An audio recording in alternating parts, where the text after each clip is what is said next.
नमस्कार, मेरा नाम है डॉक्टर पुरु धमन और आज इस वीडियो में आपको बताने वाला हूं कि कैसे एक पैरालिसिस पेशेंट के अंदर उसकी चाल को ठीक किया जा सकता है। जब एक पैरालिसिस पेशेंट ठीक होना शुरू होता है, दोबारा चलना शुरू करता है, तो एक कॉमन दिक्कत हमें ऑलमोस्ट सभी पैरालिसिस पेशेंट के अंदर देखने को मिलती है कि पेशेंट अपने पैरालिसिस वाली साइड पर वेट नहीं डालता। वो एक पैर पर सारा वेट डाल के पेशेंट आगे मूव करता है। उससे क्या होता है, पेशेंट की जो चाल है वो खराब रहती है। ये इसलिए हो रहा होता है क्योंकि पेशेंट को डर लगता है कि जैसे वो वेट अपने पैरालिसिस वाली साइड डालेगा, पेशेंट गिर जाएगा। तो ये कॉन्फिडेंस पेशेंट के अंदर लाना कि आप अपने दोनों पैर पे वेट डाल सकते हो, ये बहुत इंपॉर्टेंट होता है। क्योंकि नॉर्मली एक नॉर्मल इंसान, आप और मैं कैसे चलते हैं, हम जब चलते हैं तो अपना वेट दोनों तरफ, लेफ्ट साइड भी राइट साइड भी बराबर डाल के चलते हैं, तो हम सीधा चल पाते हैं। मगर पैरालिसिस पेशेंट को क्योंकि गिरने का डर होता है, तो वो अपने पैरालिसिस वाली साइड पर वेट नहीं डालता। एग्जाम्पल से देखते हैं, तो पेशेंट नॉर्मली पैर को उठा के नहीं रखता, पेशेंट हमेशा पैर को हल्का सा घुमा के रखता है, रखेगा, फिर झटके से दूसरा पैर आगे ले आएगा, फिर इसको धीरे से आगे रखेगा और झटके से आगे ले आएगा। ये इसलिए हो रहा है क्योंकि उसे कॉन्फिडेंस नहीं है कि वो अपने पैर पे वेट डाल सकता है।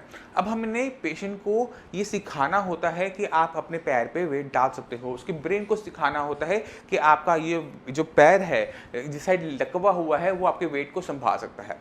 अब क्योंकि पेशेंट गिरने के भी चांसेस है, तो पेशेंट को एक सिक्योर एनवायरनमेंट देना पड़ता है। उसे ये बताना पड़ता है कि आप गिरोगे नहीं, अगर गिरोगे तो आपको चोट नहीं लगेगी। तो ऐसे पेशेंट के लिए हम क्या करते हैं, पीछे हम रखवाते हैं, सोफा होता है या अक्सर बेड या गद्दा होता है कि अगर पेशेंट गलती से भी गिरे तो सोफे या गद्दे पे आराम से जाके बैठ जाए, लैंड वहाँ करे, चोट ना लगे।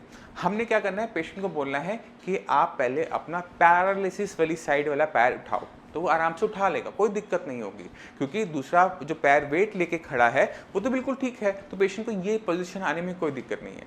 तो आपने पेशेंट को क्या कहना है कि अपना पैरालिसिस वाला पैर उठाओ और 5 तक काउंट करो, 1 2 3 4 5। आराम से पेशेंट कर लेगा, बिना सहारे के कर लेगा, या बिल्कुल ना के बराबर सहारा लेगा।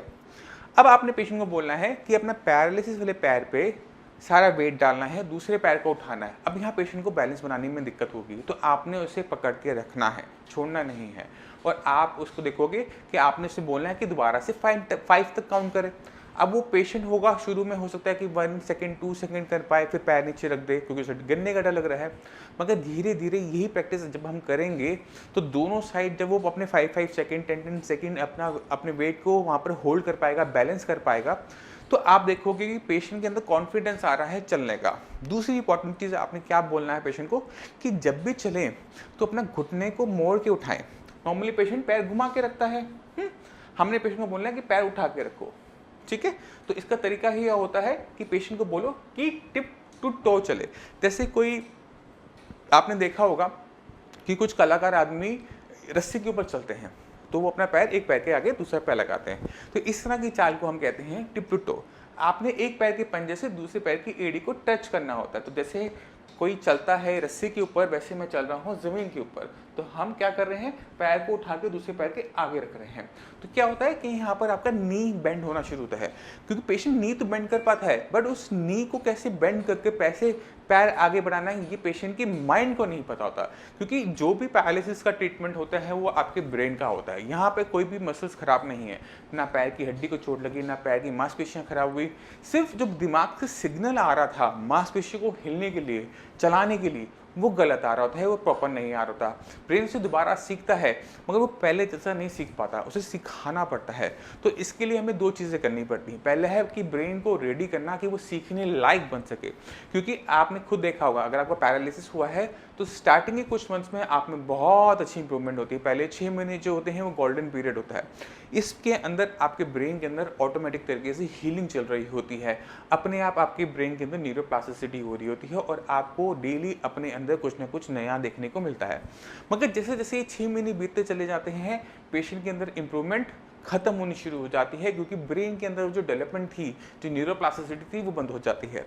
अब अगर आप 6 महीने बीत चुके हैं, हम पेशेंट के अंदर इंप्रूवमेंट करना चाहते हैं, तो सबसे ज़रूरी है न्यूरोप्लास्टिसिटी को दोबारा से स्टार्ट करना।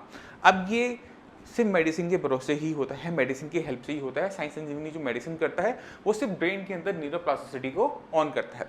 अब जब न्यूरोप्लास्टिसिटी यानी ब्रेन के अंदर डेवलपमेंट स्टार्ट हो गई, अब उसको सिखाना भी है। सिखाने के लिए ज़रूरी होता है कि हम हर चीज़ को सही तरीके से करें। अगर आप गलत तरीके से पैर उठाओगे तो ब्रेन उसे गलत तरीके से सीख लेगा और हमेशा आपका गलत तरीके से ही पैर चलेगा।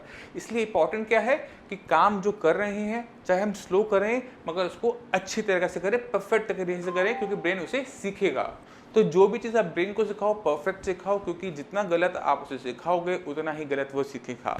तो जितने भी पैरालिसिस के पेशेंट हैं उनको अपने किस तरह से पैर रख रहे हैं इस चीज़ पे ध्यान देना चाहिए। अगर वो गलती कर रहे हैं तो इसका मतलब ये नहीं है कि हमने लाइफ टाइम कंटिन्यू करना है। आप देख रहे हो कि आपका पैर गलत तरीके से जा रहा है, आप अपने घुटने को उठा सकते हो, चला सकते हो, मगर चलते समय आप पैर घुमा के रख रहे हो तो आपको पता लग गया कि आप गलती कर रहे हो। तो इस गलती को आज की तारीख में ठीक करके चलना बहुत ज़रूरी है। तो आप क्या करोगे, टिप टू टो चलना शुरू करोगे। जैसे मैंने आपको पहले वीडियो में बताया, करोगे आपका ब्रेन से सीखना शुरू कर देगा। अरे नहीं, ये तरीका तो गलत था, इससे भी तो मैं पहले से बेटर चल लेता हूँ, इसमें मेरा वेट अच्छी तरीके से बैलेंस हो जाता है, मुझे गिरने का डर नहीं लगता।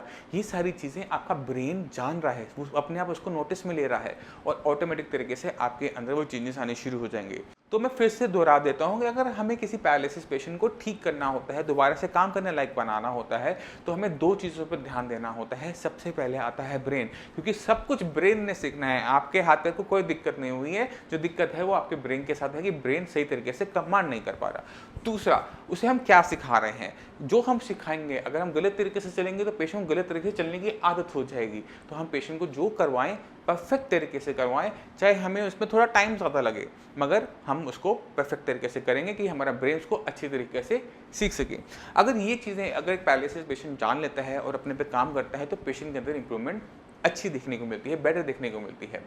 तो मैं उम्मीद करता हूँ इस वीडियो से आप सीख गए होंगे कि किस तरह से हम अपने पैर की एक्सरसाइज कर सकते हैं, किस तरह से हम 5 सेकेंड होल्ड कर अपनी लेग को 5 सेकेंड ऊपर होल्ड कर अपने बैलेंस सिखा सकते हैं बॉडी को, कि हम दोनों पैर पे इक्वल बैलेंस बना सकते हैं।